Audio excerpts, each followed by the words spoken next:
Hey, this is Majin. Here's some comic reviews for you. We have Superman, Wonder Woman, Injustice, some Hulk, some Dares, and some Gauntlets. So let's take a look here. First of all, let's start with Superman, Wonder Woman number 21. Now, the art is fine. It's kind of weird in the sense that when you see Wonder Woman, she has this very unique look, and I kind of like that in the sense that she looks like she's above, other regular people, and I kind of like the way they position some of the camera work, and the way they present her. So that part's great. This basically is part 4 to the lies and truth nonsense, and basically Steve Trevor's been playing these two characters where it's kind of like he told Wonder Woman to go to where all the captured friends of Superman are, find out, are they responsible? Did they, to spread propaganda that Clark and Superman were the saviors, and do they even know that that they were the same people type thing? And Superman, he went at the other path of going to the president, and then Steve Trevor goes, okay, they're over there. So this is where they finally meet up.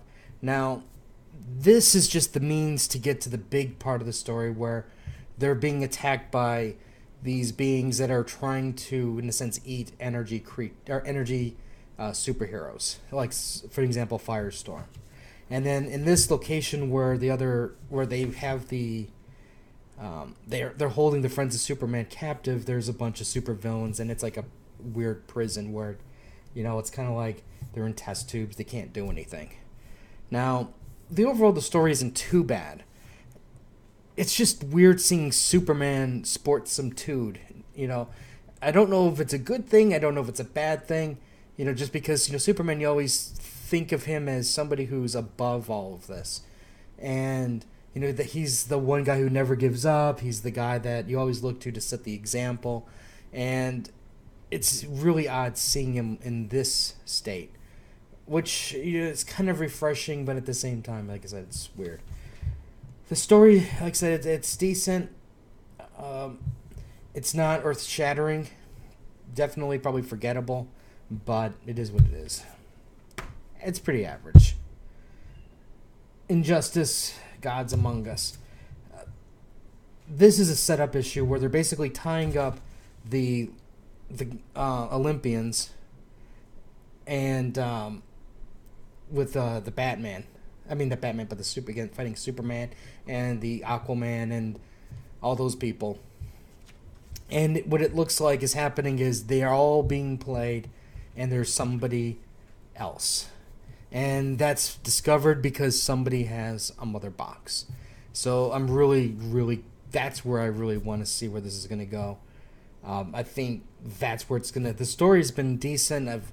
It's kind of awkward how it's like, okay, this chapter deals with this faction, that chapter deals with that faction. But now we're getting to some serious ass-kicking. So I'm really looking forward to seeing how that's going to work. Overall, Injustice, fantastic job.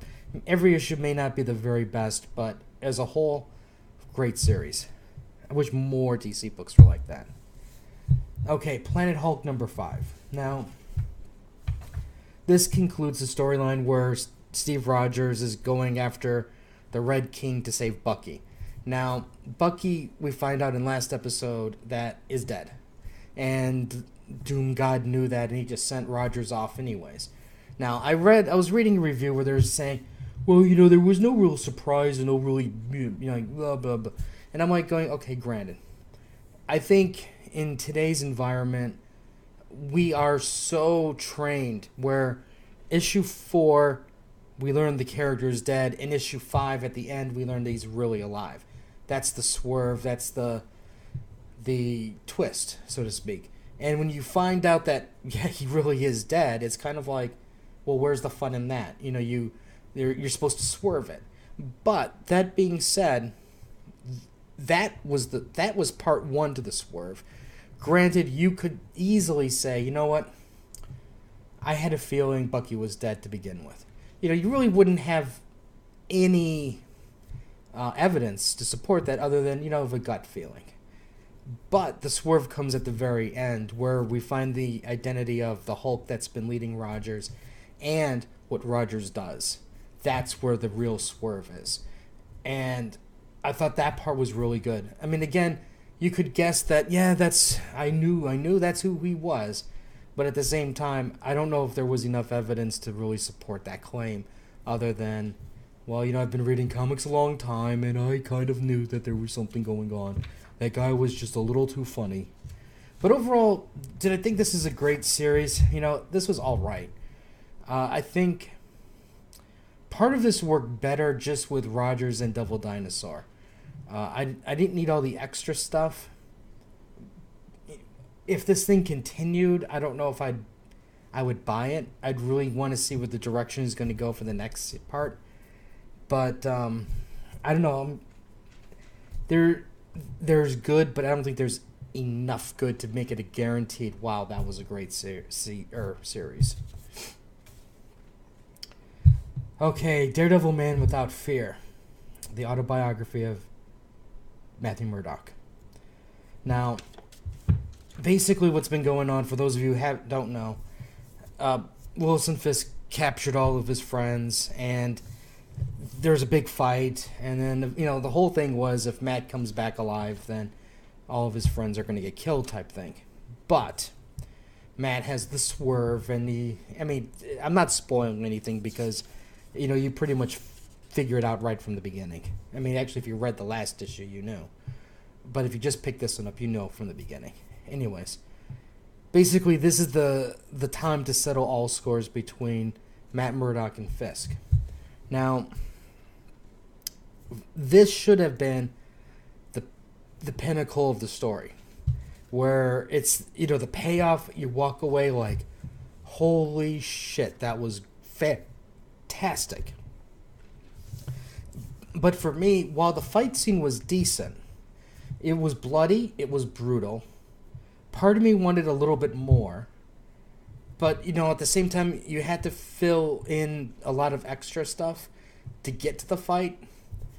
But the part that really just kind of made me just lose all steam in this was it felt like I've read this before. We've had the Murdock dethroning Fisk before. We've read Fisk dethroning Murdock. And to me, it just seemed like, oh, okay, Daredevil won. Fisk is now exposed. Everybody knows he's bad. And if we wait a year, Fisk will come back and everybody will forget that he was a terrible person. So it's kind of like, it was like watching, was that TV Land? It's like all those old reruns. This was an old rerun for me, but they colorized it. And to me, it just kind of ended flat. I have a feeling, though, you're going to find a lot of people are going to love this book. They're going to praise this book. They're going to praise Wade's run. And don't get me wrong, Wade, I think, overall did a great job. I'm not just judging his run on this one story. But for me, it just seemed like I've seen it before. I've read it before. It didn't have an emotional impact to me. I know that after Secret Wars, we get a new Daredevil. Well, not a new Daredevil, but Daredevil's starting off with the #1 issue. It looks totally badass, and I'm going to be on board for that. So this is a natural wrap-up, but to me, it's just like, you didn't, like, you planned and you didn't throw, it's like you didn't put frosting on your cake. There's no sweetness to it, which is a shame. But like I said, I think other people, though, they're just going to they're going to bow down to the throne of Wade. So this is going to be your mileage is going to vary. But, some people like eating the same food every day for a month, too. Infinity Gauntlet, #4. Now, this was great. This was a battle issue. You had the Nova Corps, you had the Guardians, you had some Imperial Guardsmen in here, you had Magnus, Warlock, This was like, holy Moses, this was awesome. And then it hit me. You have, in a sense, trained or experienced fighters versus a family in a Nova outfit. And once that realization sunk in, it just kind of, a lot of the fight just kind of, it wasn't as magical anymore, you know. But that being said, don't get me wrong, there's a big payout at the end, and that payout just picked it right back up for me. The ending was great. It was the ending that I think everybody who's reading this book was looking for, and that part did not disappoint at all. I mean, the art was good, and you know, even though it felt like a family fighting, a little out of place, the fight scenes were decent. There's some really good parts to it.